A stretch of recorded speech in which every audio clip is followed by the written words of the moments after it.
की महाराष्ट्र नवनिर्माण सेना आणि शिवसेना ह्यांच्यामध्ये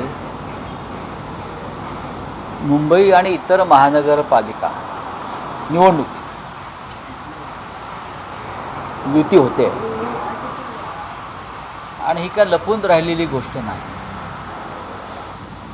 सातत्यानं उद्धवजी राजजी यांचा संवाद आहे. दोन्ही बाजूच्या नेत्यांमध्ये चर्चा झालेल्या आहेत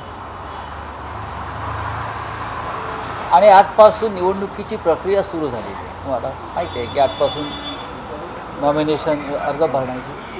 त्याच्यामुळे इतकी महत्त्वाची युती ही घोषणा करून जाहीर करणं गरजेचं आहे, सगळ्यांना माहिती आहे. उद्या दुपारी साधारण 12 वाजता तुम्हाला स्थळ कळवलं जाईल. उद्या दुपारी 12 वाजता शिवसेना पक्षप्रमुख उद्धव ठाकरे आणि महाराष्ट्र नवनिर्माण सेनेचे अध्यक्ष राज ठाकरे साहेब हे एकत्रितपणे आपल्याशी संवाद साधतील या विषयावरती आणि बोलतील. 12-12:30च्या दरम्यान ही घोषणा होईल. त्याच्यामध्ये आता लपून ठेवण्यासारखं काही नाही. काल रात्री जवळजवळ जागा वाटपासंदर्भात ज्या प्रक्रिया पूर्ण करायच्या असतात त्या झालेल्या आहेत. त्याच्यामुळे तुम्हाला उद्या बातमी मिळेल. पण काही मेळावा किंवा पत्रकार परिषद नाही, उद्या होईल ना. उद्या तुम्हाला सगळ्यांना आमंत्रित केलं जाईल. आता सुरू आहे का साहेब? म्हणजे पत्रकार परिषदच आहे ती. त्यानुसार मुंबईसह अशा किती महापालिका आहेत ते ठरलंय की ते एकत्र लढणार? आम्ही या क्षणी जी चर्चा करतोय ती मुंबई, ठाणे, कल्याण डोंबिवली, नवी मुंबई, मीरा भाईंदर, नाशिक आणि पुणे या प्रमुख महानगरपालिकांमध्ये नक्कीच आम्ही एकत्रित लढण्याचा निर्णय घेतलेला आहे आणि त्या संदर्भात स्थानिक पातळीवरती चर्चा दोन्ही बाजूच्या नेत्यांच्या कार्यकर्त्यांच्या जवळजवळ संपलेल्या आहे. साहेब, पण पुण्यामध्ये 2 राष्ट्रवादी एकत्रित यायची तयारी सुरू आहे. तुमची त्याला सहमती असणार आहे का? जर आमच्याशी चर्चा झाली तर आम्ही त्याच्यावरती मत व्यक्त करू. माननीय राज ठाकरे यांच्याशी चर्चा करताना आम्ही कोणाला विचारलं नाही. हा आमचा प्रश्न आहे. आता शरद पवारांची काँग्रेस आणि अजित पवारांची काँग्रेस जी काय राष्ट्रवादी काँग्रेस जी आज भारतीय जनता पक्षाच्या महायुतीची घटक आहे आणि शरद पवार साहेब हे जातीय शक्तींच्या विरोधामध्ये, जातीयवादी शक्तींच्या, मग मोदी असतील, अमित शहा असतील, यांच्या राजकारणाचा त्यांना भयंकर तिटकार आहे आणि त्याविरुद्ध ते आमच्याबरोबर संघर्ष करत आहेत. मोदी आणि शहा हे लोकशाहीचे मारेकरी आहेत असं पवार साहेबांचं म्हणणं आहे. या देशात लोकशाही राहिलेली नाही आणि ती या 2 नेत्यांमुळे. असं एकंदरीत मला पवार साहेबांची भूमिका कायम दिसलेली आहे आणि देशाच्या संविधानाच्या रक्षणासाठी जे आम्ही एकत्र आलो त्यात माननीय शरद पवार हे महत्त्वाचे आमचे मार्गदर्शक आहेत आणि संविधानाच्या मारेकऱ्यांच्या गटामध्ये अजित पवार आहे. अजित पवार आहेत जातीयवादी शक्तींबरोबर काम करत आहेत. नरेंद्र मोदी आणि अमित शहा त्यांचे नेते आहेत. शरद पवार त्यांचे आता नेते नाही आहेत, लक्षात घ्या. त्यांचे नेते आता देवेंद्र फडणवीस, नरेंद्र मोदी आणि अमित शहा आहेत. अशा शक्तींबरोबर किंवा शक्तींच्या विरोधात शरद पवारांची विचारधारा कधी जमली नाही. ती त्याविरुद्ध संघर्ष करत आहे. त्याच्यामुळे आता पुण्यात काय घडतंय स्थानिक पातळी, खरं म्हणजे अशी युती झाली तर महायुतीत राहण्याचा अजित पवारांना अधिकारच नाही किंवा सत्तेत राहण्याचा अधिकार नाही. नरेंद्र मोदी आणि अमित शहानी माननीय शरद पवार साहेबांवरती कोणत्या प्रकारचे वक्तव्य केलेत आपल्याला माहिती आहे, जे महाराष्ट्राला मान्य नाही, अजिबात मान्य नाही. आता महायुतीतून ते परत महाविकास आघाडीशी युती करत असेल या पद्धतीनं तर महायुतीच्या नेत्यांना विचार करावा लागेल. नक्की कोण कोणाबरोबर आहे आणि कोणती विचारधारा कुठे मिसळते. नाही, पण राऊत साहेब तुम्ही म्हणतात की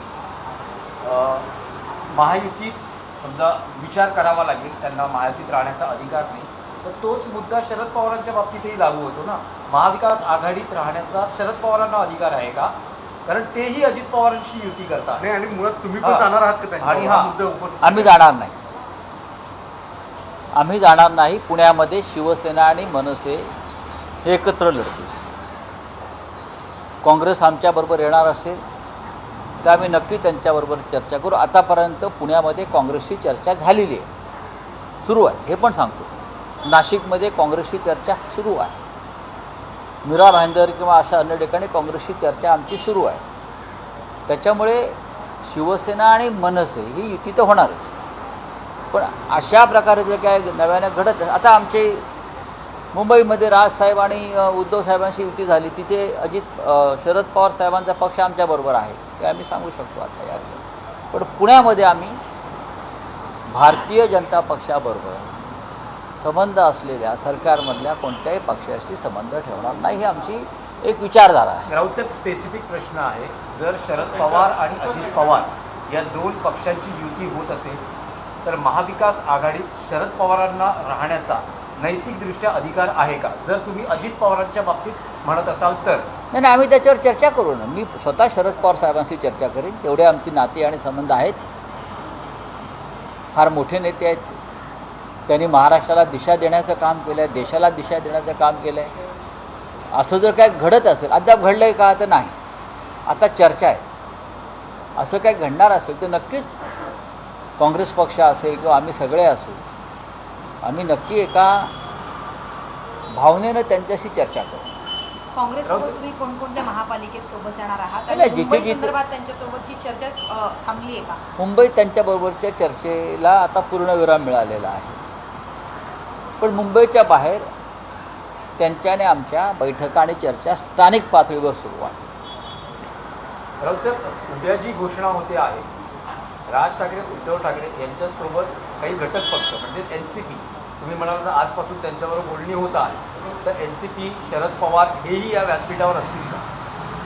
जर आज NCP बरोबर आमची चर्चा अंतिम टप्प्यात संपली तर माननीय शरद पवार साहेबांनी सुद्धा या पत्रकार परिषदेला उपस्थित राहावं अशी आमची इच्छा आहे. आणि आम्ही त्यांना त्याबाबत आज संध्याकाळपर्यंत, आता पुण्यात आहेत ते, तर आज रात्री मुंबईत ते येतील, तर आमची अशी अपेक्षा आहे की ते येतील. आम्ही त्यांना निमंत्रण देऊ आणि 100% ते येतील. जागा वाटप final झालंय? नक्की. आहे का? फायनल नाही, त्याशिवाय का युतीची घोषणा होणार आहे? राजसाहेब आणि उद्धव साहेबांची जी युती होते आहे त्यात जागा वाटप पूर्ण झालं आणि व्यवस्थित सुरळीत पार पडलाय बाळंतपण, त्या काळजी करू नका. नाही, पण जी घोषणा होईल ती नेमकी कुठे होईल? काही ऐतिहासिक संदर्भ असेल का ठिकाणाला? तो ऐतिहासिक संदर्भ आहे, जागा कळवतो. सर, एक पुण्यातलं